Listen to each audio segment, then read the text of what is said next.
বিবি সাহেবা বললেন, খলিফাতুল মুসলিমিন ওমর, সামনে ঈদ আসতেছে, সন্তানদের একটু বস্ত্র কাপড়ের জন্য টাকা নাই, ব্যবস্থা করেন। ওমরে ফারুক রাদিয়াল্লাহু আনহু বলেন, আমার তো কাছে টাকা নাই, কেমনে ব্যবস্থা করি? বিবি পরামর্শ দিছে, অগ্রিম বেতন নিয়ে আসেন 1 মাসের। কয় মাসের? 1 মাসের অগ্রিম বেতন নিয়ে আসেন। ওমর অর্থ মন্ত্রণালয়ের দায়িত্বে যে আছেন তাকে চিঠি লিখলেন, আমাকে আগামী মাসের অগ্রিম 1 মাসের বেতন দিয়া দাও। চিঠিটা যখন বাহক নিয়া অর্থ মন্ত্রণালয়ের দায়িত্ব জিম্মাদারের কাছে দিল, চিঠিটা পাইয়া চোখের পানি ছাড়লেন। সাইরা টাকা দিবে দূরের কথা, তিনি আর একটা চিঠি লিখলেন। চিঠি লেখা বলে, খলিফাতুল মুসলিমিনের কাছে এই চিঠি দিয়ে আসো। ওমরে ফারুক রাদিয়াল্লাহু তাআলা আনহুর কাছে যখন আবার উল্টা চিঠি আসলো, তাকায়া ওমর চোখের পানি ছেড়ে কান্না করেন।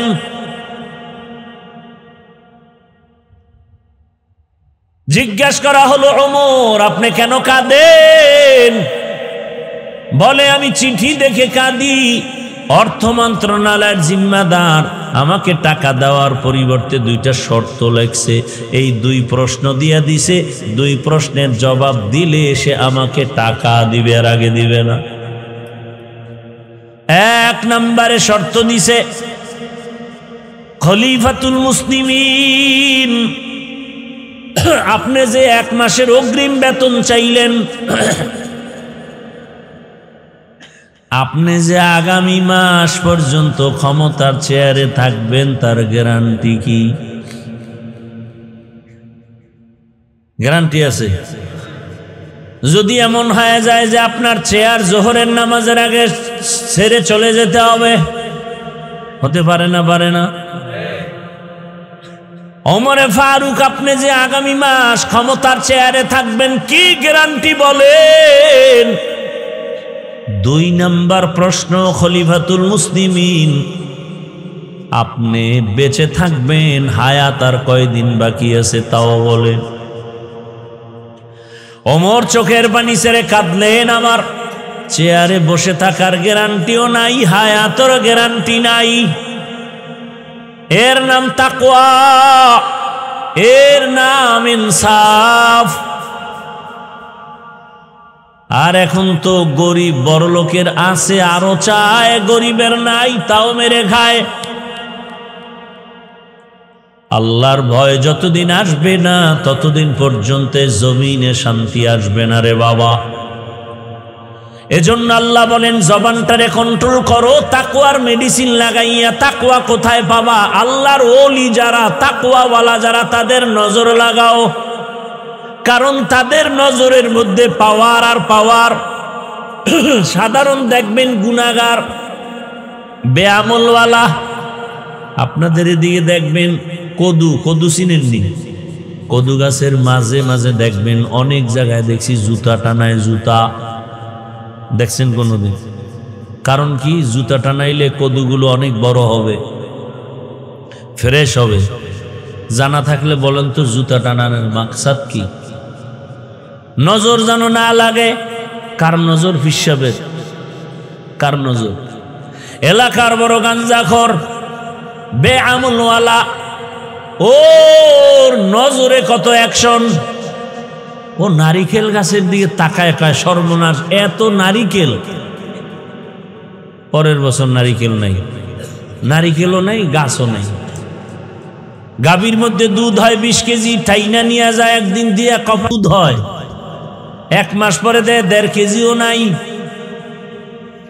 একটা গাঞ্জাখোর বেআমলওয়ালার চোখের মধ্যে যদি এত রিয়াকশন আর পাওয়ার, আল্লাহর যেই বান্দা সারা রাত জিকির করে, তেলাওয়াত করে, গুনাহ করে না, তাকওয়ার উপরে চলে, তাহাজ্জুদ পড়ে, ওই বান্দার নজরের মধ্যে কেন পাওয়ার হবে না?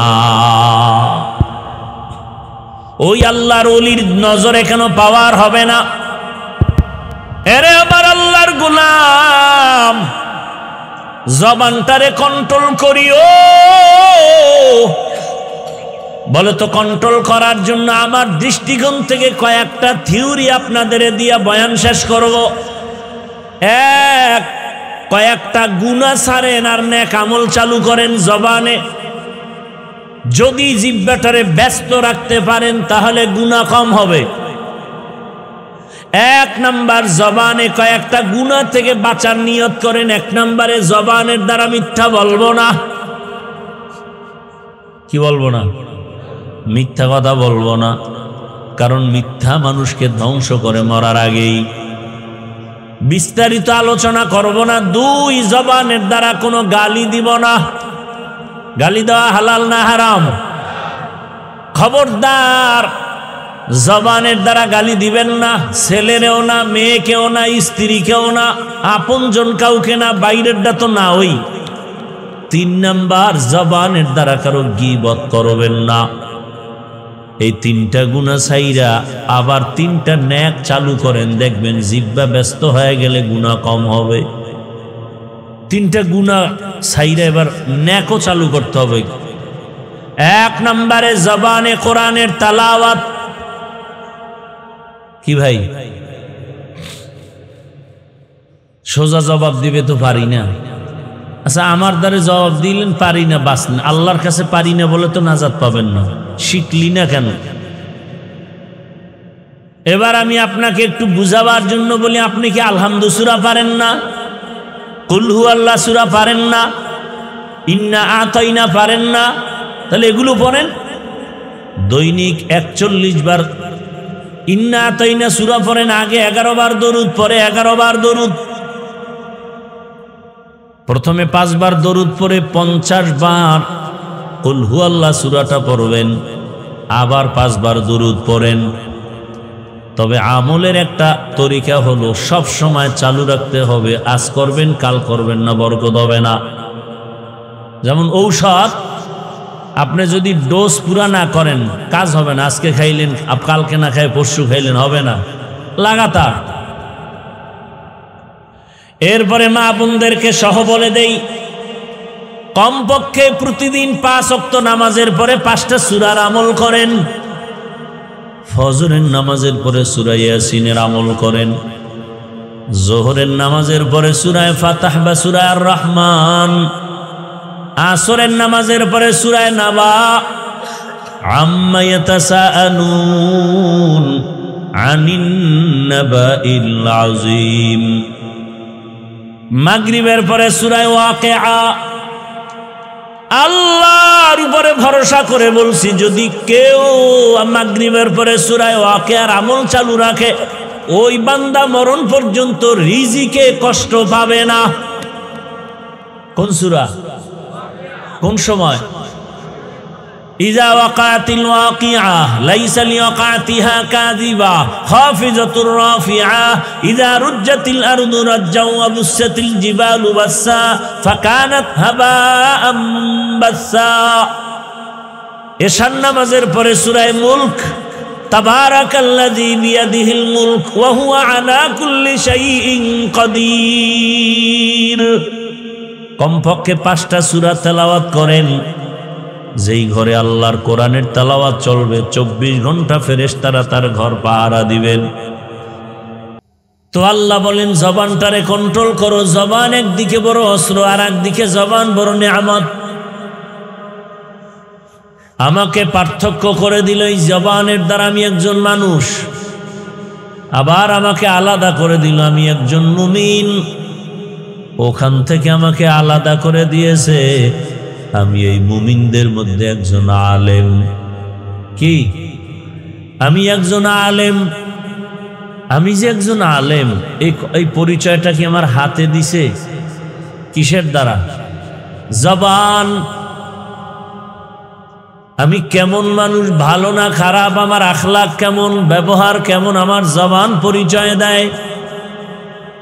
এজন্য মানুষ মুরব্বীরা প্রবাদ বলে, মানুষের মুখেই জয় মুখেই ক্ষয়। এই জবান বড় অস্ত্র। হাদিসে পাকে রহমতের নবী বলেন, প্রতিদিন সকালবেলা হাত, চোখ, কান, অন্তর, পা জবানের অত্যাচার থেকে পানাহ চায়। চোখ বলে, আল্লাহ জবানের অত্যাচার থেকে আমাকে পানাহ দাও। হাত বলে, জবানের অত্যাচার থেকে আমাকে পানাহ দাও। জবানের অত্যাচার কি বলে? জবান আগে অন্যায় করে, এরপরে আঘাতটাই সে চোখে লাগে। জবানের একটা কথার অপরাধের কারণে হাতের উপরে আঘাত আসে, জবানের অন্যায়ের কারণে পায়ের উপরে আঘাত আসে, জীবনের উপরে আঘাত আসে, একটা জবানের কথার মাধ্যমে। জবানের একটা কথায় আমাকে মুমিন বানায় দিল, আবার এই জবানের একটা কথা মানুষ বেঈমান হয়ে যায়।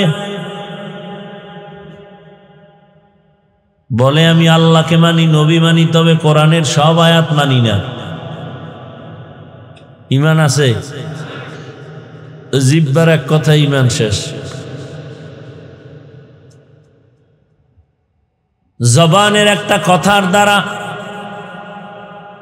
পরিচয় হয়ে গেল আমি মানুষ। জবানের পরিচয়, আমার পরিচয় হয়ে গেল আমি একজন ভালো নাকি খারাপ মানুষ।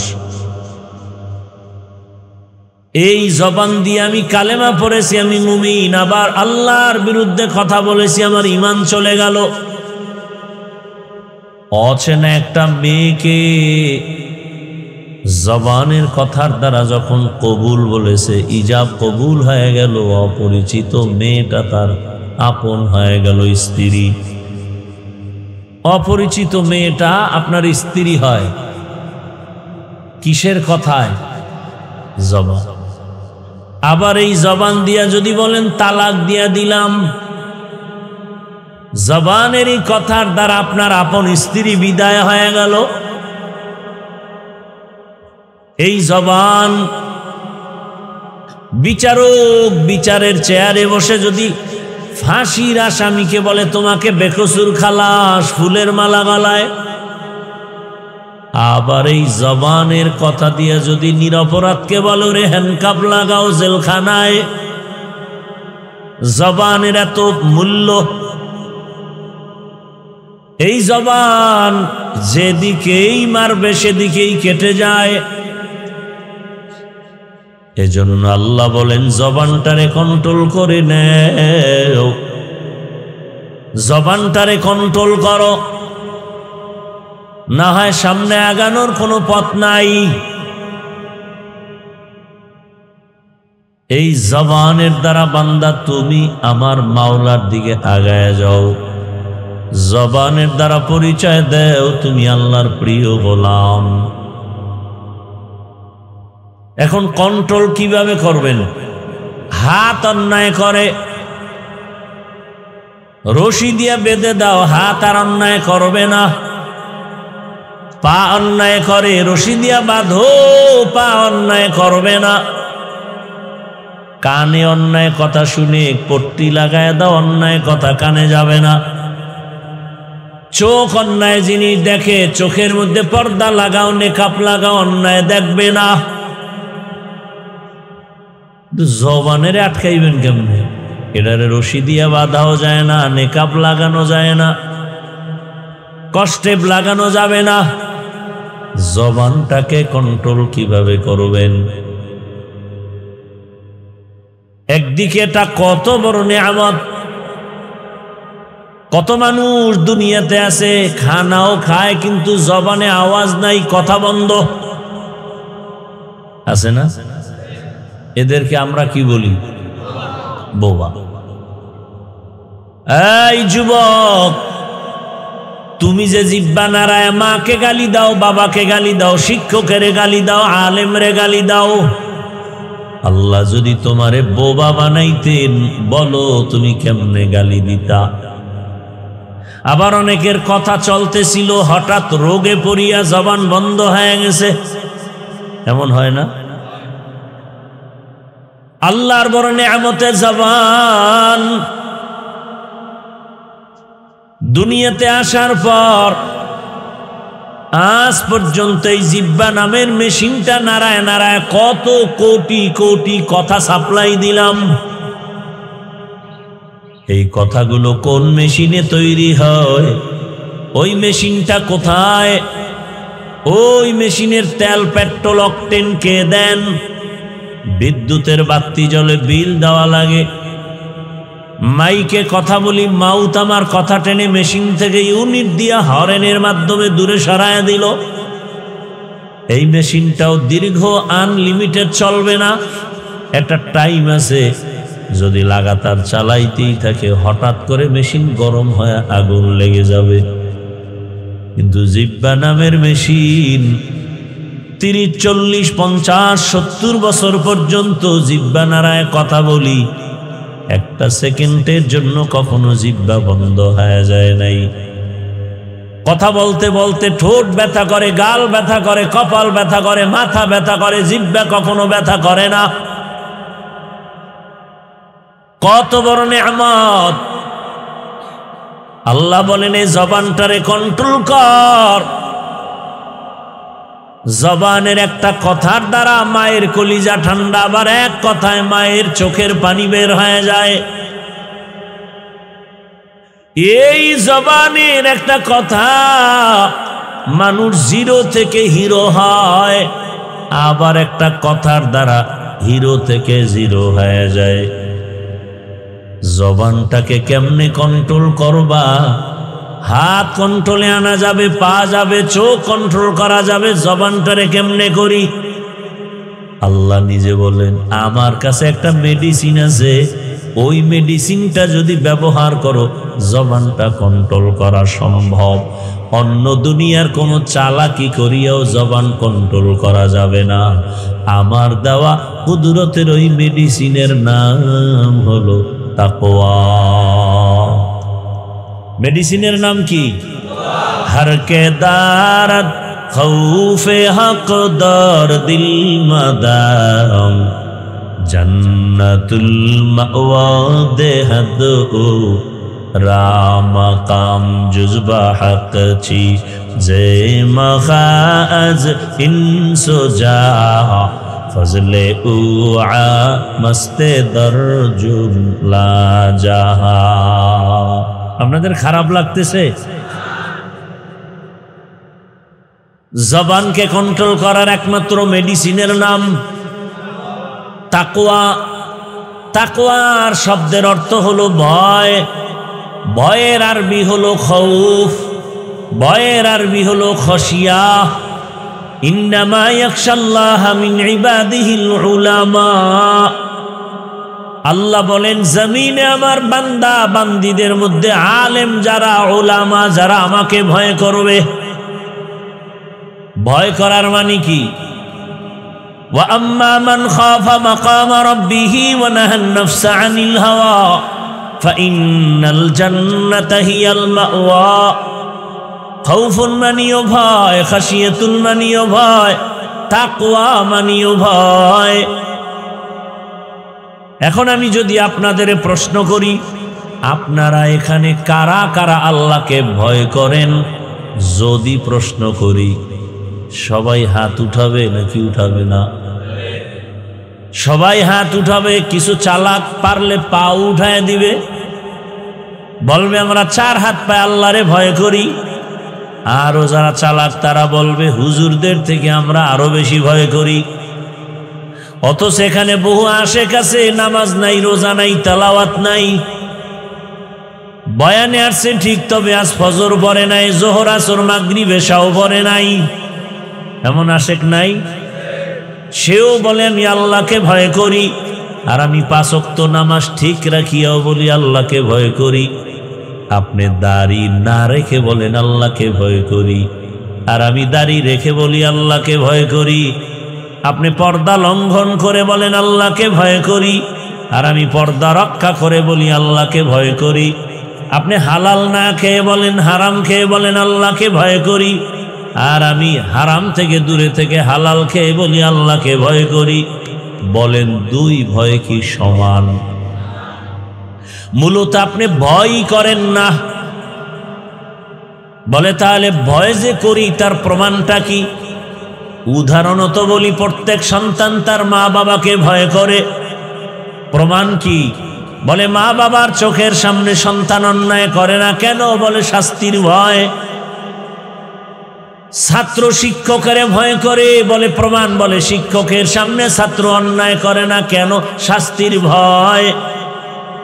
আল্লাহর জাতির কসম, এই জমিনে যদি কোনো বান্দা আমার আল্লাহকে আসলেই ভয় করেন, তাহলে গলায় ছুরি লাগাবে, দাড়ির মধ্যে অস্ত্র লাগাবে না। तुको जाओ सुन्नते अहमद को जा बा मोहम्मद कैबुअत निस्बतुरा मन अहब्बा सुन्नती कौले रसूल मजदाए काना माई हम कुन कबूल। भाईरा आमार, জবান কন্ট্রোল করার জন্য যে মেডিসিন তার নাম তাকওয়া। তাকওয়ার মূল কথা বেশি বেশি নামাজ পড়ো কয় না, বেশি বেশি জিকির করো এর নাম তাকওয়া বলে না, বেশি বেশি তেলাওয়াত করার নাম তাকওয়া না। তাকওয়ার মূল কথা হলো আল ইহতিরাজ আনিল মাসিয়া, আল্লাহকে ভয় করে চলার নাম তাকওয়া। আল্লাহকে ভয় করার মূল বিষয় হলো গুনাহ থেকে নিজেকে বাঁচায় রাখো। তাহলে বেশি বেশি নেক আমল করার নাম তাকওয়া না, গুনাহ থেকে বেঁচে থাকার নাম তাকওয়া। বেশি বেশি নামাজ পড়ার নাম তাকওয়া। আমাদের সমাজে বহু নামাজি আছে, তাহাজ্জুদও পড়ি, ইশরাক আউয়াবিনও পড়ে, আবার হারাম পথেও চলে, মিথ্যাও বলে, গালিও দেয়, গীবত করে, সুদের টাকায় ব্যবসাও করে। আছে না নেই? এজন্য আমি মাঝে মাঝে বলি, ও পীর সাহেবের মুরিদ বাবা, ও তাবলিগওয়ালা বাবা, ও হাজি সাহেব, তোমার ইমানের পার্সেন্ট কত? বলে মাইয়া পোলা বিবাহ দেওয়ার সময় টের পাওয়া যায় কার ইমানের হালাত কেমন। আল্লাহ হেদায়াত দান করুন। আল্লাহকে ভয় করার নাম গুনাহ থেকে নিজেকে বাঁচায় রাখো। এই জন্য আমি এভাবে বলি, ও যুবক, তিনটা কথা জীবনের আপন বানায় নাও। জীবনে নেক আমল করতে পারি বা না পারি, গুনাহ করব না। জীবনে কারো উপকার করতে পারি বা না পারি, কারো ক্ষতি করব না। জীবনে কারো প্রশংসা করতে পারি বা না পারি, কারো বদনাম করব না। এর নাম তাকওয়া। নেক আমল করতে পারি বা না পারি, গুনাহ করা যাবে, কারো উপকার করতে পারি বা না পারি, ক্ষতি করা। নবী বলেন, খায়রুন নাস মান ইয়ানফাউন নাস, জমিনের মধ্যে সবথেকে ভালো মানুষ ওই ব্যক্তি যার দ্বারা মানুষের উপকার হয়, ক্ষতি হয় না। হাতের দ্বারাও ক্ষতি হবে না, চোখের দ্বারাও ক্ষতি হবে না, জবানের কথার দ্বারাও ক্ষতি হবে না। আর আল্লাহর ভয় যখন অন্তরে আসবে, ওই মানুষটার দ্বারা গুনাহ কন্ট্রোল করা সম্ভব হবে। আজকে এত বয়ান চলে, বয়ান চলে, আরে বয়ান এক একটা স্টেজে 5 জন 10 জন বক্তার বয়ান, 1 ঘন্টা 1.5-2 ঘন্টা করে বয়ান, তাবলিগওয়ালাদের বয়ান, জুমার মসজিদে খতিব সাহেবদের বয়ান, পীর মাশায়েখের বয়ান। এরপরে আগের দিনের থেকে আরো আপডেট হয়ে গেছে মোবাইলের ভেতরে বয়ান। এত বয়ানের পরেও কেন মসজিদে ফজরে মুসল্লি নাই? জুমার দিন জায়গা নাই, মসজিদ কমিটি কয় বাড়াও, মসজিদ বড় করতে হবে, ছাদ বাড়াও, ছাদ দিতে হবে। এই জুমার টাইমে জায়গা নাই, রাস্তাঘাট সব ফুলফিল। এরা কোথার থেকে আসছে? এরা ফজরে কইছিল, এরা তো এলাকার না, এরা সব মায়ানমার থেকে আসছে। বুঝলাম কেমনে? বলে জুমার পরে নাই, সব আবার হেনে গেছি, আসরে নাই। এই লোকগুলো কি ফজরে বাসায় ছিল না? জুমায় আইসা ধাক্কা ধাক্কি, কে কার আগে যায় সামনে বসবে। পাঁচ ওয়াক্ত নামাজিরা জায়গা পায় না, বেনামাজি সামনের জায়গা দখল করে বসছে, আছে না নাই? আর কিছু ভিআইপি সুদখোর ঘুষখোর আছে, এজন্য রেজিস্ট্রি করা থাকে জায়গা, যে এরা যত লাস্টে আসবে এজন্য ইমামের বরাবর থাকবে জায়গা। মানুষ সব জায়গা দিবে, ধাক্কায়া ভিতরে চলে যাবে, আছে না নাই? বিষয় কি? বলে আমরা তো মসজিদের বড় দায়িত্বশীল, মসজিদে কথা বলা নিষেধ, দুনিয়াবি কমিটির লোকেরা কথা বলে। চিন্তা করে আমগো বাধা দেওয়ার ক্ষমতাতে জমিনে কোনো মায়ের সন্তানের নেই। ইমাম সাহেবের বয়ান শুনে কত মানুষ নামাজি হয়ে গেছে। কমিটির লোক নামাজ ঠিক মতো পড়ে না কেন? এরা তো আর ইমামের বয়ান ঠিক মতো শুনে না।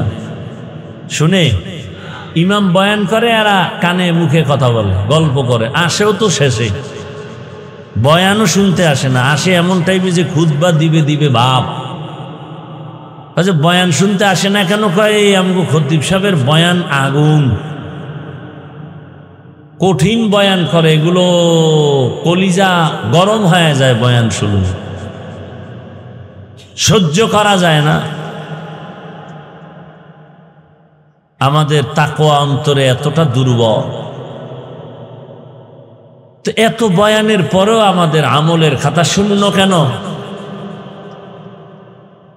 কিয়ামত পর্যন্ত বয়ান চলবে, উম্মতের পরিবর্তন হবে না যতক্ষণ পর্যন্ত আল্লাহর ভয় অন্তরে আসবে না। আর আল্লাহর ভয় অন্তরে ততক্ষণ আসবে না যতক্ষণ পর্যন্ত মুমিন একজন আল্লাহ ওয়ালার নেক নজর নিবে না।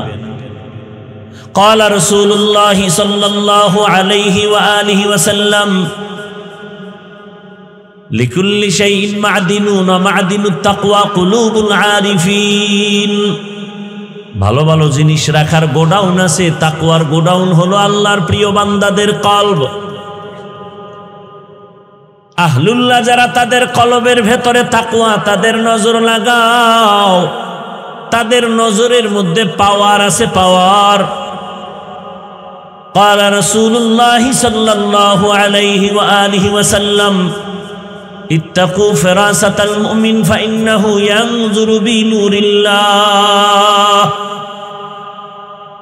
মুমিনের পাওয়ার আল্লাহ দান করেন, এই বিষয়ে তোমরা সতর্ক ভয়, কারণ তোমরা যা দেখো না, আল্লাহর বিশেষ বান্দা বিশেষ ক্ষমতায় অনেক কিছু দেখেন যা সাধারণ মানুষ দেখে না। মসজিদে নববীর মধ্যে খুতবা দিতেছেন, বাঘের হুঙ্কারে হযরত ওমর হঠাৎ খুতবার মাঝখানে একটা অপ্রাসঙ্গিক আওয়াজ দিলেন, ইয়া সারিয়াতাল জাবাল, ইয়া সারিয়াতাল জাবাল, ইয়া সারিয়াতাল জাবাল। ওই সারিয়া, পাহাড় পাহাড় পাহাড়। ওমর আওয়াজ দিছেন খুতবার মাঝে, অপ্রাসঙ্গিক আওয়াজ। মদিনায় বসে সারিয়াকে বলছেন, এই সারিয়া, পাহাড়। সারিয়া কই? বলে মদিনা থেকে 2000 কিলোমিটার দূরে ইরানে ইসলামের পক্ষে যুদ্ধ করে। সারিয়াকে জিজ্ঞাসা করা হলো, ওমরের আওয়াজটা শুনছিলানি? বলে কাছে বসে যেভাবে শোনা যায় তেমনই শুনেছি। খাকো বাদো আবো আতিশ বন্দা বামানে তু মুর্দা বাহক জিন্দা। আল্লাহওয়ালাদের নজরের মধ্যে পাওয়ার আছে, আল্লাহওয়ালাদের কলবের মধ্যে পাওয়ার। হাদিসের ভাষায় পাওয়ারকে বলে ফেরাসাত।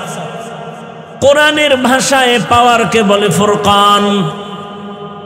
ইয়া আইয়ুহাল্লাযীনা আমানু ইন তাত্তাকুল্লাহ ইয়াজআল লাকুম ফুরকানা। মুমিনের মধ্যে যারা তাকওয়ার উপরে প্রচেষ্টা চালাবেন আল্লাহ তাদের স্পেশাল একটা পাওয়ার দান করেন। পাওয়ারের নাম ফুরকান।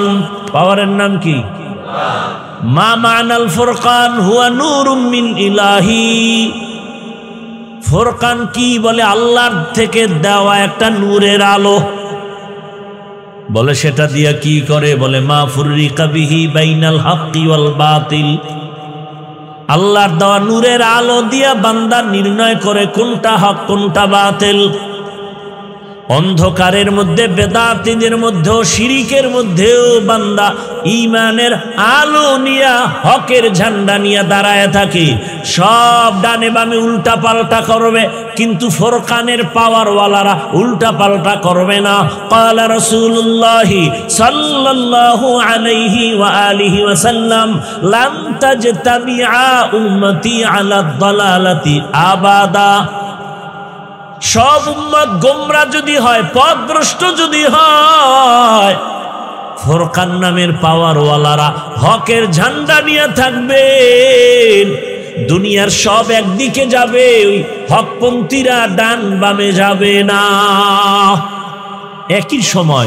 একই সময় দুনিয়ার সব উম্মত গোমরা হবে না। বেশিরভাগ গোমরা হলেও সংখ্যায় কম হলেও একদল হকের ঝান্ডা নিয়ে দাঁড়ায় থাকবে। কারা তারা? ফুরকান নামের পাওয়ার যাদের আছে। কোরআনের ভাষায় পাওয়ারের নাম ফুরকান, হাদিসের ভাষায় পাওয়ারের নাম ফেরাসাত। উসমান রাদিয়াল্লাহু তাআলা আনহু মসজিদে বয়ান করতেছেন। বয়ানের শেষ দিকে একজন সাহাবী এসে ঢুকছেন, বসছেন, বয়ান শুনতেছেন। উসমান রাদিয়াল্লাহু আনহু নজর দিছেন ঠিক, কিন্তু অন্যদিকে তাকায় বয়ান করতে গিয়ে এক পর্যায়ে বলেন, এই আমাদের এই মজলিসের মধ্যে এমন একজন ব্যক্তি আছে যার চোখের মধ্যে জেনার আসর লাগানো। কিসের আসর? জেনার আসর দেখা যায় চোখের মধ্যে। এখন যে সাহাবী ঢুকছেন সে আসছে বাজার থেকে, তো বাজারে গিয়ে এক বেগানার নজর লাগছে। এখন সাহাবী আশ্চর্য হয়ে গেল, বাজারে এক বেগানার চোখে চোখে আমার চোখ পড়েছে, সেই খবর ওসমান জানলো কিভাবে? ওসমান তো বয়ান করতেছেন রাদিয়াল্লাহু আনহু। আপনাদের সমস্যা হয়, আমি কিন্তু এলোমেলো বয়ান করতে পারিনি, অভ্যাস নেই। আপনারা যদি শুনতে না চান, আমার কোনো দায়বদ্ধতা নেই যে আপনাকে ধাক্কায় বয়ান শোনাতে হবে, কারণ এটা এমন এক অবস্থা,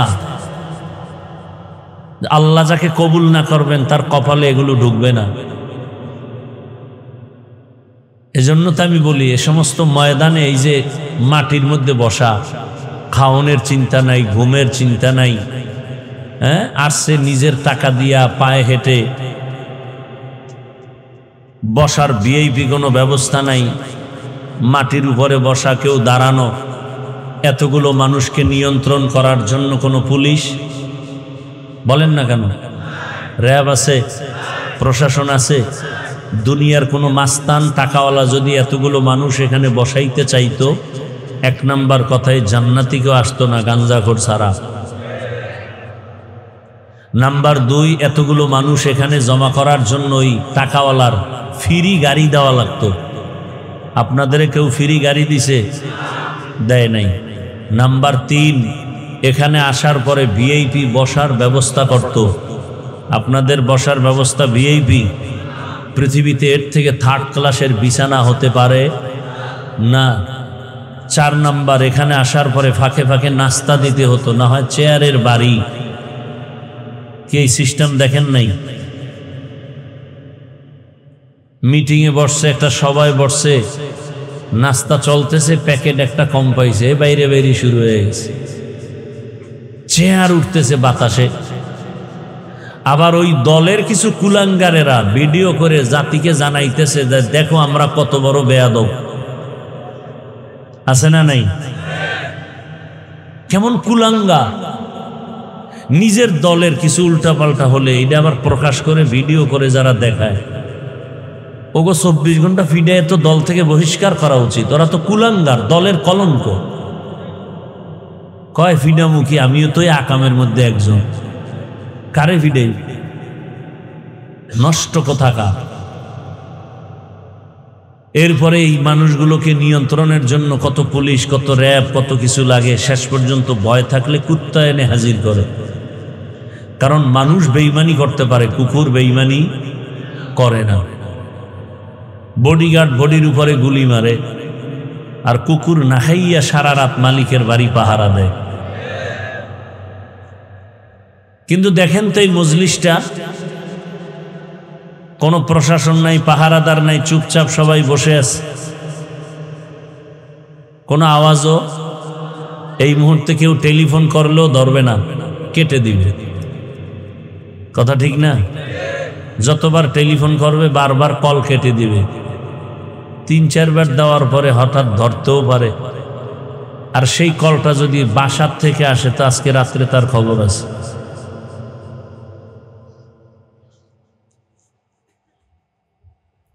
এবার আল্লাহ বিবেক দিছে মানুষকে, কোনো পশুকে দেন নাই। চিন্তা করেন তো, এতগুলো মানুষ চুপচাপ বসা, খানার পেরেশানি নাই, ঘুমের পেরেশানি নাই, চিল্লাচিল্লি নাই, প্রশাসন নাই নিয়ন্ত্রণের জন্য, সুশৃঙ্খলভাবে বসে আছেন, দাঁড়ানো আছেন, যে যেখানে আছেন। এটা কিভাবে সম্ভব? একমাত্র ইসলাম মানলেই সম্ভব। এজন্য আমি বলি যুবকদেরকে, সব জায়গায় বলতেছি, তোমরা 200 টাকা ব্যয় করে একটা ব্যানার বানাও। 2 ফিট 3 ফিটের ব্যানার বানাইয়া রাস্তার মোড়ে মোড়ে টানাও, আর স্লোগান লেখো, একমাত্র শান্তির ঠিকানার নাম ইসলাম। আল্লাহর জাতের কসম, ততদিন পর্যন্ত ইসলাম কায়েম হবে না, ততদিন পর্যন্ত চাপাবাজদের আওয়াজ শুনবা, কপালে শান্তি দেখা যাবে না। আল্লাহর কসম করে বলছি, কোনো সন্দেহ করবা না। সন্দেহ করবা না বিদায় কসম করেছি, আল্লাহর জাতের কসম। ইসলাম ছাড়াই জমিনে কোনোদিন শান্তি আসবে না, শুধু চাপাবাজি চলবে, শান্তি কেউ দিতে পারবে না। শান্তির ঠিকানার নাম কি? ইসলাম। এই ইসলাম যতদিন পর্যন্ত কায়েম হবে না, ততদিন পর্যন্ত জমিনে শান্তি আসবে না। আপনারা স্বাধীন করছেন, জুলাইয়ের স্বাধীন, দ্বিতীয়বারের মতো স্বাধীন ভাবতেছেন, খুব সফল স্বাধীন। আপনাদের এই স্বাধীনতা সফল হলে এখনো কেন স্ত্রী স্বামীর সামনে ধর্ষিতা হয়? এখন আর জবানে আওয়াজ নাই? স্বাধীন যদি সফল হয়ে থাকে, বাবার সামনে মেয়েকে ধর্ষণ করা হয় কেন বলো? স্বাধীন যদি সফল হয়ে থাকে, ব্যবসায়ী কেন নিরাপত্তা পায় না? কেন এখনো চান্দাবাজি আর ধান্দাবাজি চলে? কেন পানির মধ্যে লাশ দেখা যায়? কেন এখনো মানুষ নিরাপত্তাহীনতায় ভোগে? কেন আমার বোনেরা নিরাপত্তা পায় না? কেন শ্রমিকরা এখনো বেতনের জন্য রাস্তা আন্দোলন করবে? কেন কাদিয়ানীদেরকে অমুসলিম ঘোষণার জন্য আলেম ওলামা ময়দানে আসতে হবে? যারা সংসদে কাদিয়ানীদেরকে আইন পাশ করে, নেতারে গালি দিলে আইন পাশ হয়, রসুলকে গালি দিলে তার বিরুদ্ধে আইন পাশ হবে না, এই প্রতিশ্রুতি যারা দিতে পারে না, এদেরকে সংসদে পাঠানো যাবে না। যারা ওয়াদা দিবে মাথায় কোরআন লইয়া যে আমরা অবশ্যই আল্লাহ যদি আমাদের চেয়ারে বসান, অবশ্যই প্রথম কাজ কাদিয়ানীদেরকে অমুসলিম ঘোষণা করব। তাহলে স্বাধীন কি করলেন? স্বাধীনের পরে ওখানে আন্দোলন চলে, শিক্ষকরা আন্দোলন করে, গানের শিক্ষক দেওয়া হবে, হুজুরের আন্দোলন করার পরে থামছে। এখনো আন্দোলন হবে কেন? বোঝা গেল স্বাধীন সফল হয়নি। এজন্য আর একবার স্বাধীন করতে হবে, প্রস্তুতি নিতে থাকো, এবং সেই স্বাধীন হবে চূড়ান্ত সফলতার স্বাধীন, আর সে স্বাধীন হবে একমাত্র ইসলামের স্বাধীন। অপেক্ষায় থাকো। আজকে কপাল আমাদের খারাপ। সাধারণ মানুষ কি বলে জানেন? গ্রাম এলাকার খেটে খাওয়া মানুষ বলে, হুজুর দুনিয়ায় সব কিছু দেখা শেষ, এবার আপনারা এক হয়ে আসেন, আপনাদের দেখতে চাই। কিন্তু আমাদের কপালে বদনজর লাগছে, হুজুরেরা এক হতে পারবে না। হুজুরেরা এক না হওয়ার উপরে ঐক্যমত হয়েছে যে এক হওয়া যাবে না। আর এর পিছনে বহু টাকা বিলানো হচ্ছে। বেঈমান ইসলামের দুশ্মনেরা চাইতেছে হুজুরেরা যেন এক না হয়। কেন? আজ যদি আমার দেশের শীর্ষ উলামায়ে কেরাম হাতে হাত রেখে ময়দানে একসাথে আসেন, আগামী মাস থেকে দেশ চালাবে উলামায়ে কেরাম। উলামায়ে কেরাম এক ময়দানে আসলে কোন মায়ের সন্তানের ক্ষমতা হবে না আলেমদের চোখের দিকে তাকিয়ে কথা বলবে। এজন্য সব বেঈমান নাস্তিক মুনাফিকেরা এক হয়ে গেছে। আলেমরে একসাথে করা যাবে না। তাতে পিছনে কোটি টাকা ঢালা লাগলে ঢালার ব্যবস্থা করো, হুজুরেরা যেন এক হতে না পারে। আমাদের কপাল খারাপ। আর আপনারাও এখানে বসে তাল দেন। কেউ আমারে ভালোবাসতে গিয়ে আরশে আজিমে উঠান, আর আমার বিপক্ষে আপনার মনের উল্টা হলে তারে জাহান্নামের তলদেশে নিয়ে যান ফেসবুকের দ্বারা। আপনিও কি আকাম কম করেননি যে আলেমরা এক না হওয়ার পেছনে আপনারও তো বহু আকাম চলে?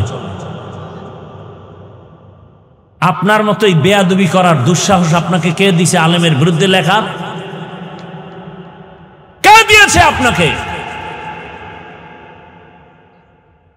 আর লেখার দ্বারা ক্ষতি আপনার হচ্ছে, আলেমের কি হচ্ছে? আল্লাহ উলামায়ে কেরামদেরকে এক হওয়ার তৌফিক দান করেন। যদি এক না হয় এখনো সুযোগ আছে, যদি না হয় তো কপালে বহু ফিডে আছে, রেডি থাকেন। আল্লাহ হেদায়াত দান করুন। দুনিয়ার রাষ্ট্রীয়ভাবে কত রাষ্ট্র কাদিয়ানীদেরকে অমুসলিম ঘোষণা করলো, আর আমার দেশটার মধ্যে এত মাওলানা, এত মুফতি, এত মাদ্রাসা, এত মসজিদ, এত তাবলিগ, এত পীর মাশায়েখ, এত মুসলমান, এই দাবিটা আদায় করা যাচ্ছে না শুধু নেফাকি অন্তরওয়ালাদের কারণে। আল্লাহ হেদায়াত দান করুন। রাগ করতেছেন না? এটা কি রাজনীতির প্যান্ডেল? তো রাজনীতির নেতারা কেন বক্তব্য দেয়? ও, আপনার বেলায় কুরু কুরু, আমরা করলে মাকরু। হ্যাঁ, আমরা কোরআনের আইনে রাষ্ট্রের কথা বলবো। 20টা বছর মাদ্রাসায় ডাউলের পানি আটার রুটি খাইয়া জীবন শেষ করে পড়লাম কোরআন হাদিস, দিন রাত অল টাইম কোরআন হাদিস, কোরআন হাদিস, কোরআন হাদিস। কয়টা আয়াত আছে, কয়টা জের আছে, কয়টা জবর আছে, কয়টা নক্তা আছে, কয়টা অক্ষর আছে, কয়টা শব্দ আছে, কয়টা বাক্য আছে, নামাজের আয়াত আছে কয়টা, রোজার আয়াত আছে কয়টা, বিধানের আয়াত আছে কতগুলো, কোন আয়াতের দ্বারা কি ফতোয়া আসছে, কি মাসআলা আসছে, পড়তে পড়তে পড়তে পড়তে পড়তে জীবন শেষ। আর সুদখোরের মতো বেয়াদব ঈশা যদি বলে বয়ানটা এমন করেন, ওর কানের পর্দাটা গরম করে দেওয়া উচিত। সমস্যাটা কোথায়? শিয়ালের হাতে মুরগি আমানত। কার কাছে? শিয়ালের কাছে মুরগি রাখলে কয়দিন আমানত থাকবে? 3 দিন। হ্যাঁ, শিয়ালের হাতে মুরগি রাখলে যা হয়, মাদ্রাসা মসজিদ আর ধর্মের চাবি সুদখোর, ঘুষখোর, ধর্ষক আর খুনিদের হাতে দিলে তাই হবে। আল্লাহ হেদায়াত দান করুন। এই কথাগুলো যদি আগামী জুমায় কোনো ইমাম সাহেব মসজিদে বলে, কমিটি বলবে 1 মাসের ছুটি। বাড়ি যাইতে না শুনবে পরের জুমা আর এক হুজুর পড়াইতেছে। সমস্যা কোথায়? শিয়ালের হাতে মুরগি। সমস্যা কোথায়? শিয়ালের হাতে মুরগি। এজন্য বলি, এই মুসলমান বাবারা, দোষ কি সব অন্যদের না আমাদেরও আছে? এই যে অপেক্ষায় আছে, গুনতেছে নির্বাচনটা কবে আসবে, আগের রাত্রে হাদিয়া খাইব পায়খানার নামে।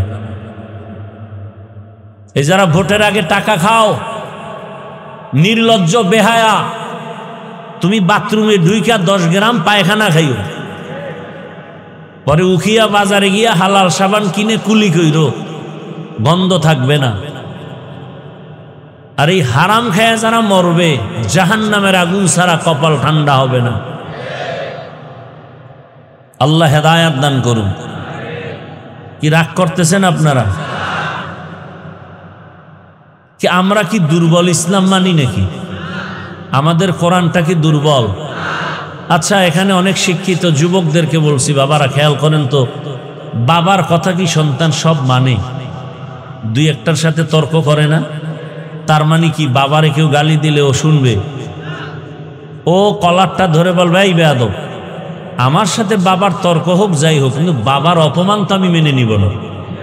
কি তাহলে এখানে বহু আল্লাহর বান্দা আছেন, নামাজ ঠিক মতো পড়েন না, কিন্তু আল্লাহকে মানেন তো, কথা বলেন না কেন? রোজা ঠিক মতো রাখেন না। তাহলে আপনার সামনে যদি ইসলামটাকে কেউ খাটো করে, আপনার উচিত ছিল না তার কলারটা ধরে, এই বেঈমান, আমি নামাজ ঠিক মতো পড়ি না ঠিক, কিন্তু আমার ইসলাম রে খাটো করলে তোর জীবনটা শেষ করে দেব। এতটুকু ঈমান কি আপনাদের নাই? তা আপনার সামনে কেউ বলে ইসলামে এটা আছে ওটা নাই, আপনার তো বলা দরকার ছিল, আমার ইসলাম তো এরকম দুর্বল না, তোমার ঈমান দুর্বল, তোমার চরিত্র দুর্বল, আমার ইসলাম ঠিক আছে। দুনিয়াতে যত নীতি আছে এর মধ্যে সব থেকে শ্রেষ্ঠ নীতি ইসলামের নীতি। দুনিয়াতে পরিবার নীতি আছে, সমাজ নীতি আছে, অর্থনীতি আছে, রাষ্ট্রনীতি আছে, রাজনীতি আছে, সবগুলোর থেকে ইসলামের নীতি শ্রেষ্ঠ। কয় রাজনীতির মধ্যে ধর্মকে টানা যাবে না, তুমি ধর্ম আর রাজনীতি আলাদা, এটা তোমারে কে বলল? আমাদের ইসলাম আর সমস্ত নীতি তো একসাথে লাগানো, যে সমাজ নীতি আলাদা, ইসলাম আলাদা, পরিবার নীতি আলাদা, ইসলাম আলাদা। আমাকে ইসলাম তো এমন না। আমাদের সমাজ নীতি ইসলাম, পরিবার নীতি ইসলাম একসাথে লাগানো, রাজনীতি রাষ্ট্রনীতি ইসলাম একসাথে লাগানো। আলাদা কি করার অধিকার আপনাকে কে দিল? হ্যাঁ, আপনি রাজনীতি করেন না, এ নিয়ে আপনার সাথে দ্বন্দ্ব নাই। নামাজ পড়েন না, দ্বন্দ্ব নাই, কিন্তু যদি বলেন আমি নামাজ পছন্দ করি না, তা আপনাকে ছাড় নাই। আপনি দাড়ি রাখেন না, দ্বন্দ্ব নাই, যদি বিরোধিতা করেন ছাড় নাই। আপনি পর্দা করেন না, দ্বন্দ্ব নাই, আপনাকে বুঝাবো, কিন্তু বিরোধিতা করলে কোনো ছাড় নাই। ব্যবধান আছে না নাই? যে নামাজ পড়ে না সে মুমিন, মনে আগ্রহ আছে পড়বে, কিন্তু যে পছন্দ করে না সে বেঈমান। ব্যবধান আছে না নাই? যে পর্দা করে না সে মুমিন, কিন্তু যে পর্দা পছন্দ করে না সে বেঈমান। যে ইসলামের রাজনীতি করে না সে মুমিন, কিন্তু যে বিরোধিতা করবে সে বেঈমান। আল্লাহ বুঝার তৌফিক দান করেন। আমি কি কোরআন ও হাদিসের বাইরে বলছি কিছু? আমি কোনো দলের ব্যানারে আসছি এখানে? আমার জীবনের মূল ইসলাম, আমি ইসলামকে মূল জায়গায় রেখে কথা বলতেছি। সহজ কথা, কোরআনে নাই এমন কিছু আমরা বলবো না, বলার চেষ্টাও করি না। যদি ভুলে কিছু কোনো কথা বের হয় আমাকে বলেন, আমি তওবা করব, কানে ধরে উঠবস করবো এখনই। বলেন যে হাফিজ ভাই কোরআন হাদিসের বাইরে একটা কথা এভাবে চলে গেছে, বলেন, আমি এখন কানে ধরে উঠবস করব। আল্লাহর কোরআনে কি রাষ্ট্রনীতি নাই? ইউসুফ নবী মিশরের অর্থমন্ত্রী ছিলেন, এই ঘটনা নাই? সুলাইমান নবী গোটা দুনিয়া পরিচালনা করছেন, এর কোরআনে নাই? আমি তো সেগুলো বলতেছি। সব কথার মূল ফলাফল কি? ইসলাম ছাড়া শান্তি আসবে? দেখেন ইসলাম কত মানুষের মধ্যে ভয় ঢুকিয়ে দিছে, ইসলাম বড় কঠিন, অথচ পৃথিবীতে সহজ ধর্ম ইসলাম, এর থেকে সহজ ধর্ম নেই। মানুষের স্বভাব কি? খানা খাবো। কিংবা আমাদের স্বভাব কি? খানা খাওয়া না না খাওয়া। ইসলাম নিষেধ করছে খাইতে, বরং অজস্র খানা দিছেন হালাল, সীমিত খানার কিছু লাইন আছে যেটা হারাম। মানুষের স্বভাব কি? বিবাহ করা। ইসলামে কি হালাল না হারাম? হালাল। তাহলে আপনার স্বভাব মানুষের ঘুম, ইসলামী ঘুমের অনুমতি আছে না নাই? হ্যাঁ, তবে সীমাবদ্ধতা আছে, যে তুমি ঘুমাবা নামাজ বাদ দিয়া না, সীমাবদ্ধতা আছে। খানা খাবা খাও, ইসলামে হালাল করেছে। তাহলে ইসলাম আপনার বিরুদ্ধে কি করেছে বলেন? ইসলাম তো এত সহজ, দুইজনে দেখা হলেই কি দিতে হবে? সালাম মানে কি? সালাম মানে কি? আমি বললাম আসসালামু আলাইকুম, তোমার উপরে শান্তি বর্ষণ হোক, সে আমাকে কি বলবে? অর্থ তোমার উপরেও শান্তি বর্ষণ হোক। দুই দিক থেকে শান্তির দোয়া চলতেছে, অশান্তি হবে কেন? ইসলাম কত সুন্দর। বলে এই বড়রা ছোটকে আদর করো, মায়ার নজরে দেখো। ছোটদেরকে বলে বড়দের সম্মানের নজরে দেখো। বড়রা যদি ছোটদেরকে মায়ার নজরে দেখে, কোনোদিন ছোটদের উপরে বড়রা জুলুম করবে না। ছোটরা যদি বড়দের সম্মানের নজরে দেখে, কোনোদিন ছোটরা বড়দের সাথে বেয়াদবি করবে না। ইসলাম কত সুন্দর।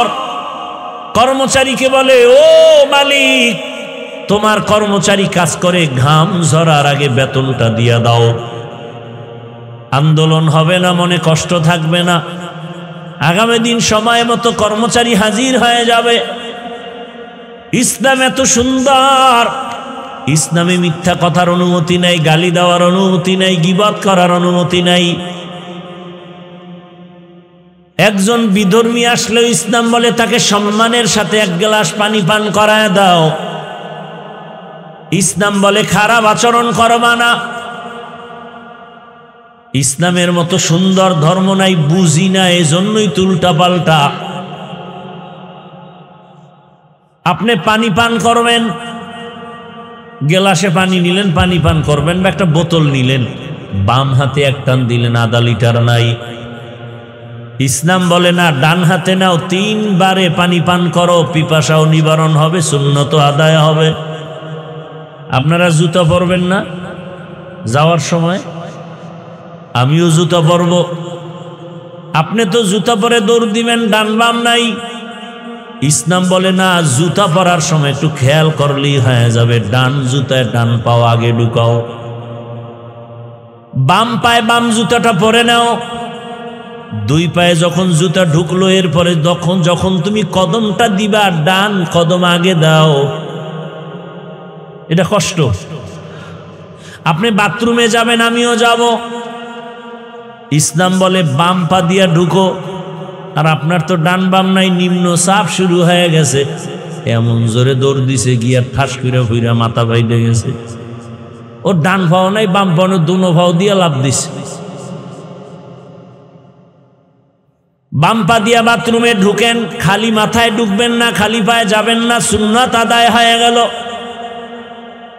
তাহলে ইসলাম কঠিন কোথায়? খানা খাইতে বসবেন, ইসলাম বলে দোনো হাতের কবজাটা ধুইয়া খাইতে বসো, পরিষ্কার পরিচ্ছন্ন। পবিত্র একটা কাপড় বিছায় নাও নিচে, খানা পড়ে গেলে উঠায় খাবা। ইসলাম বলে তোমার খানার যে জুটা কাটা থাকে তা পানিতে ফেলবা না, কারণ তোমার মুখের জুটাটাও পাক। এটা নিরাপদ জায়গায় ফেলো, জিনেরা খাবে, কুকুর খাবে, বিড়ালে খাবে। তোমার মুখের জুটাও পাক, আর আপনারা কাটা জুটা পানির মধ্যে ফেলে দেন। ওটা না ফেললেই তো একটা সুন্নাত আদায় হয়ে গেল। আল্লাহ হেদায়েত দান করুন। ইসলামটাকে কঠিন কে বলছে? শীতের দিনে মসজিদে নামাজে যাবেন, আরামই লাগে বাহিরের থেকে। গরমের দিনে মসজিদে যাবেন, এসি লাগানো আছে, বাহির থেকে সেখানে শান্তি, ধুলা বালু নাই। 5 বার উজু বানাবেন, শরীরটা ফ্রেশ, তাজা তাজা লাগবে। আর যারা নামাজ পড়ে না, প্রস্রাব করে পানি লয় না, পাশে দাঁড়ানো যায় না, টানে বিড়ি খায়, গাঞ্জা, এদের চেহারাটাও ভাল্লুক, চুলগুলো উল্লুকের মতো, পোশাকের গন্ধ। কেউ ধৈর্য বলে কয় না মসজিদে যাব না, আমার পোশাক ঠিক নেই, বেহায়ার মতো বলে ফেললো আমার পোশাক ঠিক নেই। তো একজন হুজুরে ধৈর্যই ফেলা, ঠিক না থাকলে এলিয়ে নামাজ পড়া হবে, কারণ আমার শরীর ঠিক নেই। কয় শরীর যেরম আছে এরমই হইব। পরে দেখা যায় বাঁচার উপায় নেই, আমার মনই ঠিক নেই। আল্লাহ হেদায়েত দান করুন। জবানটাকে কন্ট্রোল করো। জবানকে কন্ট্রোল করার একমাত্র মেডিসিনের নাম তাকওয়া। ওই তাকওয়ার মেডিসিন দিয়া জবানটাকে কন্ট্রোল করো। তাকওয়ার মূল স্লোগান হলো বেশি বেশি আমল করা না, গুনাহ থেকে বাঁচা, গুনাহ থেকে বাঁচা। এরে আমার যুবক বাবা, ও পর্দার আড়ালের মা, ভালো করে বুঝেন, রাষ্ট্র ক্ষমতায় আছেন হযরত আবু বকর। বলবো না কষ্ট হইতেছে? রাষ্ট্র পরিচালনা করেন কে বলেন? আবু বকর সিদ্দিক রাদিয়াল্লাহু আনহু। একদিন বিবি সাহেবা বলেন, আমার একটু মিষ্টি খাইতে মনে চায়। কি খাইতে? রাষ্ট্র চালায় কে? আবু বকর। স্ত্রী আবদার করছে, এখানে আর কোনো কথা চলে না, থাকলে দাঁড় করে দিবে। কিন্তু তাকওয়ার বয়ান শুনেন, আবু বকর বলতেছেন, বিবি মাফ করে দেও, তোমাকে মিষ্টি খাওয়ানোর মতো টাকা আমার কাছে নাই। এ পর্দার আড়ালের আম্মা জানেরা, ও যুবক বাবারা, ও বৃদ্ধ বাবাজি, তাকওয়া কাকে বলে? বিবি চুপ হয়ে গেলেন। কয়েক মাস পর আর একদিন আবু বকরকে বলেন, বিবি ও স্বামী আমার, খলিফাতুল মুসলিমিন, ওইবার আপনি বলছিলেন টাকা নাই, মিষ্টি খাওয়াতে পারবেন না, আজকে আমি টাকা দিলাম, এই টাকা দিয়ে মিষ্টি এনে দেন। আবু বকর কয়, টাকা কই পেয়েছো? বিবি বলে, আপনি যে বেতন আইনা জমা দেন, সংসার চালাইতে গিয়া আমি এই কয় টাকা আমি আলাদা জমা রাখছি। কথা বুঝেননি? দেখেন আবু বকর রাদিয়াল্লাহু আনহুর কথাটা কত ওজনওয়ালা। আবু বকর বলেন, বিবি বুঝা গেল, তাহলে আমার বেতনের মধ্য থেকে এই কয় টাকা কম হলেও সংসার চলে কাহা? তাহলে আগামী মাস থেকে আমি এই টাকা কমাইয়া বেতন নিব। हर के दारत खौफे हकदार दिल मदाम जन्नतुल मअवादे हद ओ राम काम जुज़बा हक ची जे मखाज इंसुजा फजले उ आमस्ते दर जुमला जहां जिंदगी में बंदगी तू करना है, जिंदगी में बंदगी तू करना है, जिंदगी बे बंदगी शर्मिंदा है, जिंदगी बे बंदगी शर्मिंदा है। यहाँ हम सब मुसाफिर दिल ना लगा, अहले दिल की नजर से रूह करता जा, यहाँ हम सब मुसाफिर दिल ना लगा, अहले दिल की नजर से रूह करता जा, शाह दौलत सब फकीर गर नेक नहीं, शाह दौलत सब फकीर गर नेक नहीं, जिंदगी में बंदगी तू करना है, जिंदगी में बंदगी तू करना है, जिंदगी में बंदगी शर्मिंदा है, जिंदगी में बंदगी शर्मिंदा है, जिंदगी में बंदगी कुन बंदगी, बंदगी बे জিন্দেগি শর্মিন্দগি। ভাইরা আমার, স্ত্রী টাকা দেওয়ার পরে আবু বকর জিজ্ঞাসা করলেন, কোথায় পেয়েছো এই টাকা? আমনের বউ যদি টাকা দিত জিজ্ঞাসা করতেননি, ওটার আরো গোপন রাখতেন, মনে মনে দোয়া ইউনুস পড়তেন যে বিবি ধন্যবাদ তোমার, এরম দিও, মাসে মাসে দিও, তোমারে আরো দোয়া করব। জিগাইবে না এই টাকা কি চুরি কইরা দাও না কোথা থেকে দাও। কিন্তু আবু বকরের তাকওয়া, বিবি কোথা থেকে তুমি টাকা এনে দিলা? ভাইরা আমার, ওমরে ফারুকের ঘটনা তাকওয়া। বিবি সাহেবা বললেন, খলিফাতুল মুসলিমিন ওমর, সামনে ঈদ আসতেছে, সন্তানদের একটু বস্ত্র কাপড়ের জন্য টাকা নাই, ব্যবস্থা করেন। ওমরে ফারুক রাদিয়াল্লাহু আনহু বলেন, আমার তো কাছে টাকা নাই, কেমনে ব্যবস্থা করি? বিবি পরামর্শ দিছে, অগ্রিম বেতন নিয়ে আসেন 1 মাসের। কয় মাসের? 1 মাসের অগ্রিম বেতন নিয়ে আসেন।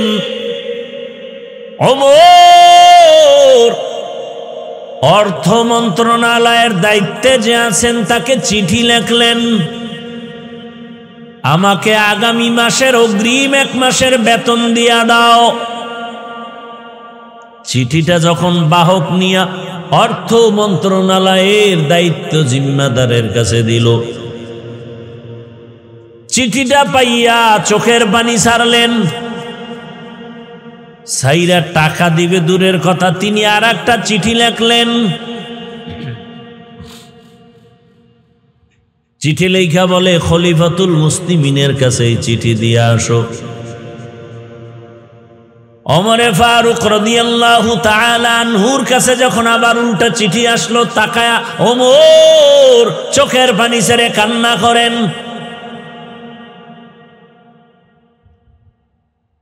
জিজ্ঞাসা করা হলো, ওমর আপনি কেন কাঁদেন? বলে, আমি চিঠি দেখে কাঁদি। অর্থ মন্ত্রণালয়ের জিম্মাদার আমাকে টাকা দেওয়ার পরিবর্তে 2টা শর্ত লেখছে, এই 2 প্রশ্ন দিয়া দিছে, 2 প্রশ্নের জবাব দিলে সে আমাকে টাকা দিবে, আর আগে দিবে না। 1 নম্বরে শর্ত দিছে, খলিফাতুল মুসলিমিন আপনি যে 1 মাসের অগ্রিম বেতন চাইলেন, আপনি যে আগামী মাস পর্যন্ত ক্ষমতার চেয়ারে থাকবেন তার গ্যারান্টি কি? গ্যারান্টি আছে? যদি এমন হয়ে যায় যে আপনার চেয়ার জোহরের নামাজের আগে ছেড়ে চলে যেতে হবে, হতে পারে না? পারে না? ওমরে ফারুক আপনি যে আগামী মাস ক্ষমতার চেয়ারে থাকবেন, কি গ্যারান্টি বলেন? 2 নম্বর প্রশ্ন, খলিফাতুল মুসলিমিন আপনি বেঁচে থাকবেন, হায়াত আর কয়দিন বাকি আছে তাও বলেন। ওমর চোখের পানি ছেড়ে কাঁদলেন, আমার চেয়ারে বসে থাকার গ্যারান্টিও নাই, হায়াতের গ্যারান্টি নাই। এর নাম তাকওয়া, এর নাম ইনসাফ। আর এখন তো গরিব বড়লোকের আছে, আরো চায়, গরিবের নাই, তাও মেরে খায়। আল্লাহর ভয় যতদিন আসবে না ততদিন পর্যন্ত জমিনে শান্তি আসবে না রে বাবা। এজন্য আল্লাহ বলেন, জবানটারে কন্ট্রোল করো, তাকওয়ার মেডিসিন লাগাইয়া। তাকওয়া কোথায় পাবা? আল্লাহর ওলি যারা, তাকওয়াওয়ালা যারা, তাদের নজর লাগাও, কারণ তাদের নজরের মধ্যে পাওয়ার আর পাওয়ার। সাধারণ দেখবেন গুনাহগার, বেআমলওয়ালা। আপনাদের এদিকে দেখবেন কদু চিনেননি? কদু গাছের মাঝে মাঝে দেখবেন অনেক জায়গায় দেখছি জুতা টানায় জুতা। দেখছেন কোনোদিন? কারণ কি? জুতা টানাইলে কদুগুলো অনেক বড় হবে। ফ্রেশ হবে। জানা থাকলে বলেন তো জুতা টানানোর মাকসাদ কি? নজর যেন না লাগে। কার নজর? পিসাবের। কার নজর? এলাকার বড় গাঞ্জাখোর বেআমলওয়ালা, ওর নজরে কত অ্যাকশন।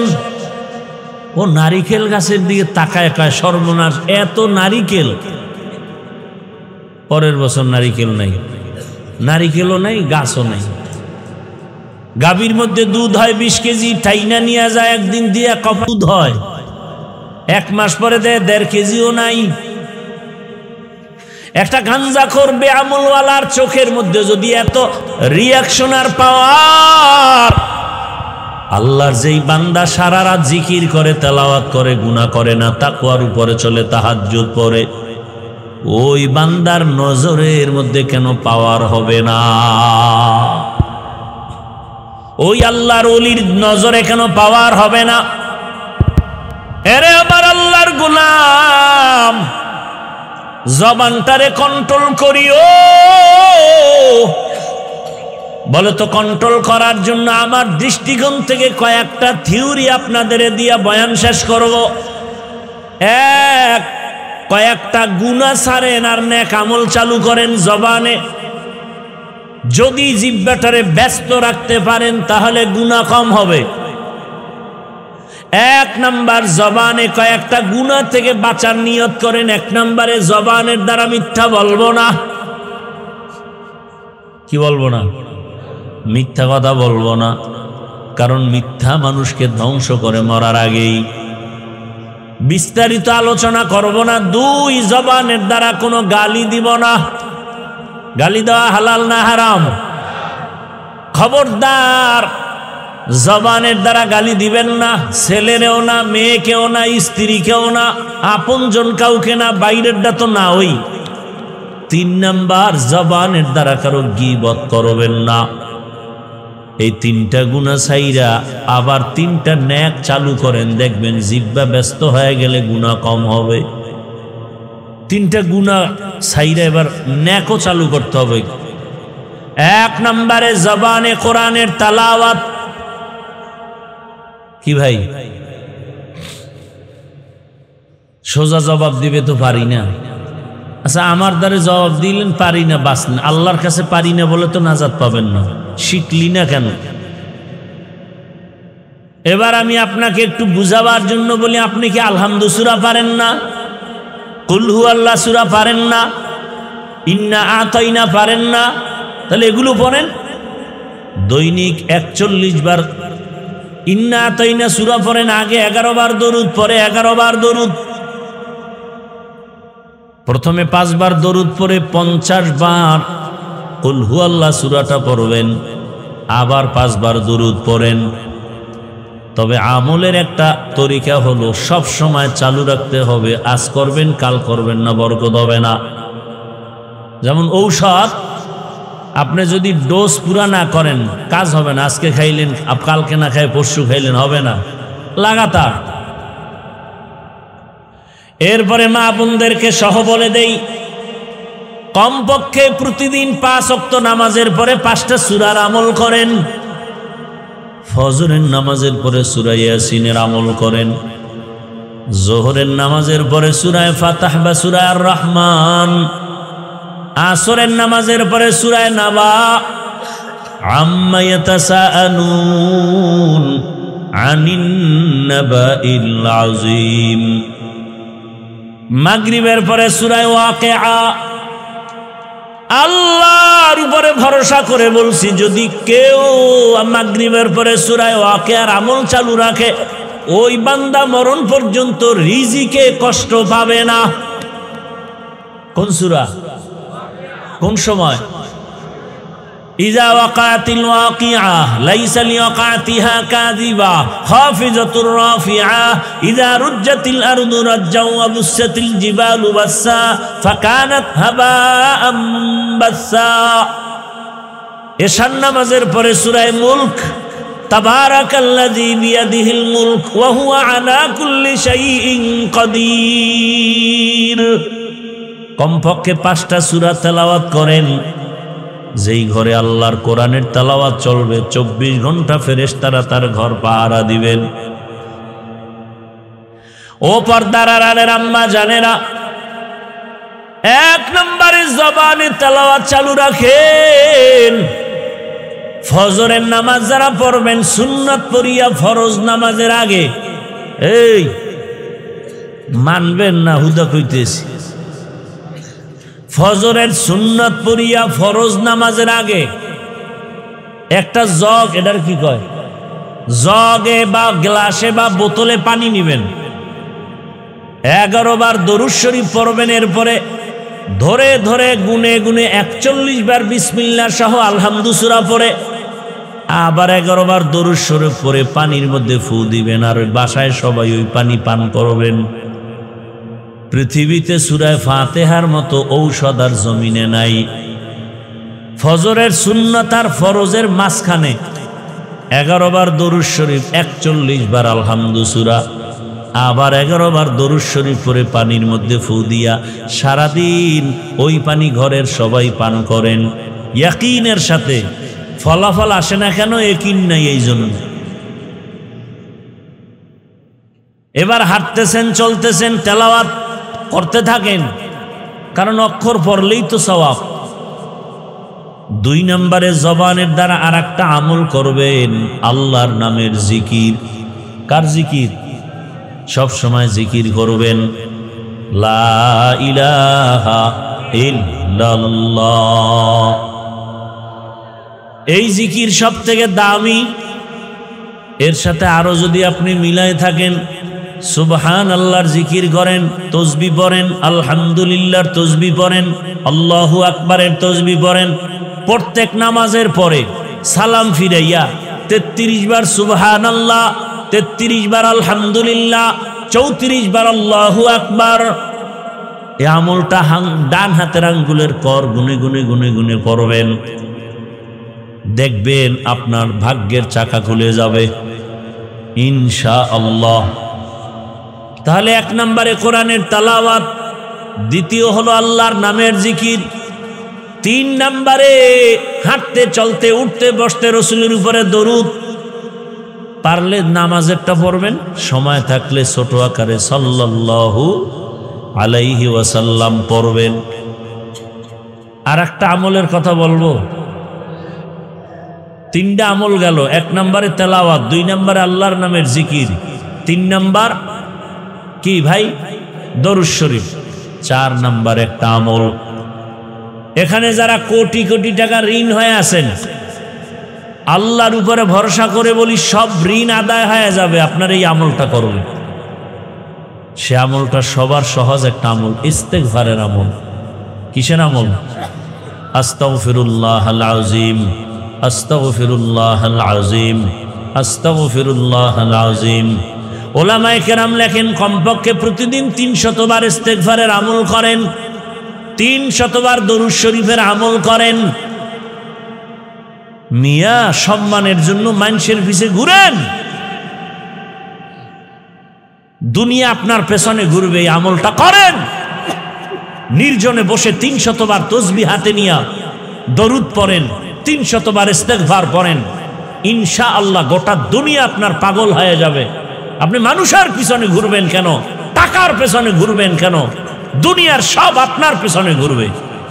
আপনি ইয়াকিনের সাথে পড়েন যে আমার মৃত্যু হয়ে গেল, হুশ থাকতে আমি আমল ছাড়ব না। 300 বার দরুদ, 300 বার ইস্তেগফার, আমলটা প্রতিদিন চালু রাখেন, ওযু সহকারে পড়েন। দেখেন আপনার সম্মানের দরজা কি পরিমাণ বাড়ে। আপনি করবেন না, সেই ইয়াকিন নাই তো হবে কিভাবে?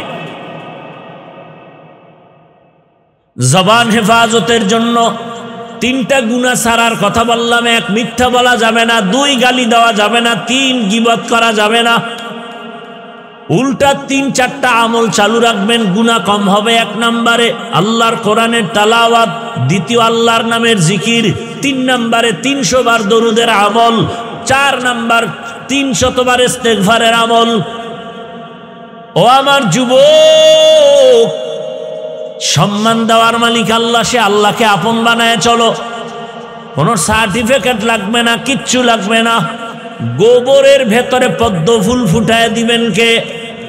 আমার আল্লাহ দিবে। যুবক বাবা, তুমি ডাক্তার হলেও সম্মান, ইঞ্জিনিয়ার হলেও সম্মান, প্রফেসর হলেও সম্মান, ওসি হলেও সম্মান, ডিসিএসপি হলেও সম্মান, যদি তুমি আমার আল্লাহর হুকুম মতো নবীর আদর্শ মেনে চলো।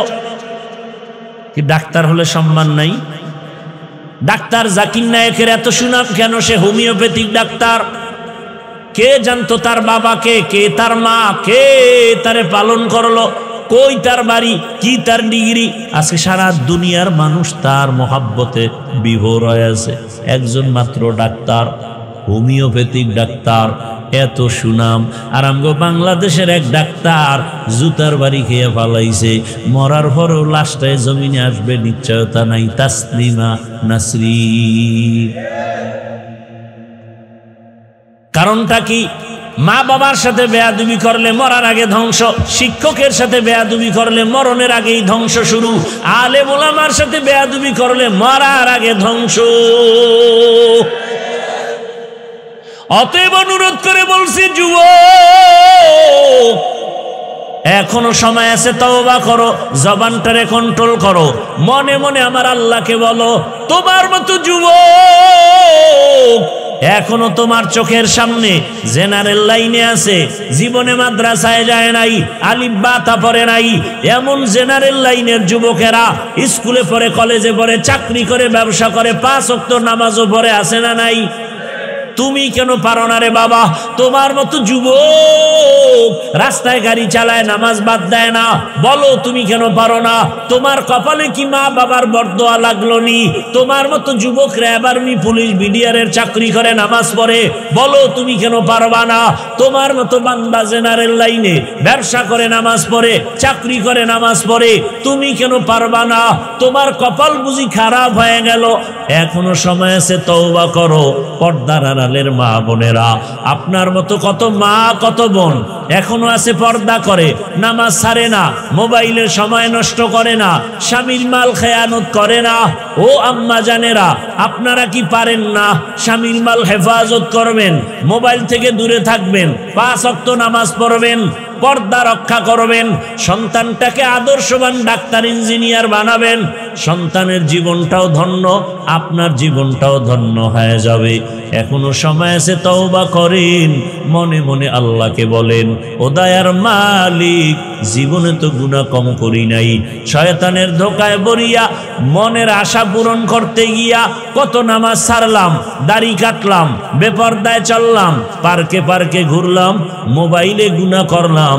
আজকে থেকে তওবা করে নিলাম, ও আল্লাহ, আর নামাজ ছাড়বো না, দাড়ি কাটবো না, বেপরদায় চলবো না, মা বাবার দোয়া নিয়া, শিক্ষকের দোয়া নিয়া, ওলামায়ে কেরামের পরামর্শ নিয়া নবীজির আদর্শ মেনে চলবো।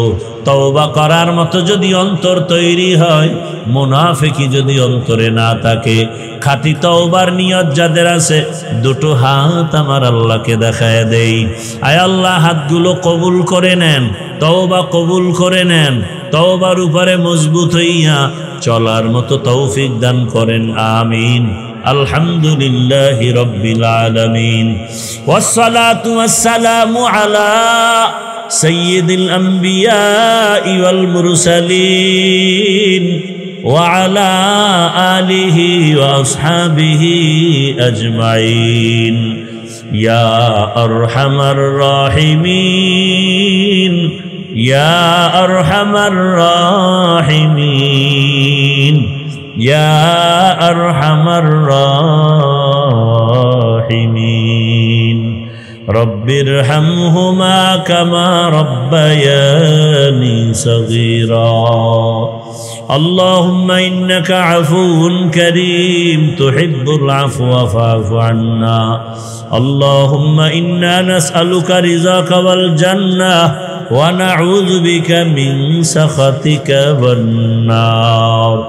اللهم إنا نعوذ بك من البرص والجنون والجذام وسيء الأسقام. اللهم ارحمني بترك المعاصي اللهم ارحمني بترك المعاصي اللهم ارحمني بترك المعاصي ও দয়ার মালিক কুদরতের নজর দিয়া তাকায় দেখেন কত উলামায়ে কেরাম মুরব্বী হাজী সাহেব ব্যবসায়ী চাকরিজীবী আমার কলিজার যুবক ছাত্র বাবারা পর্দার আড়ালের কত মা বোনের আপনার দরওয়াজায় হাজির তওবার নিয়তে হাত তুলেছি আর গুনাহ করব না রে আল্লাহ আয় আল্লাহ মেহেরবানি করে আমাদের মাফ করে দেন আয় আল্লাহ আমাদের তওবা কবুল করে নেন বাংলাদেশ শান্তির দেশ বানায়া দেন আয় আল্লাহ মাহফিল কবুল করে নেন আয়োজনকারী সহযোগিতাকারী দান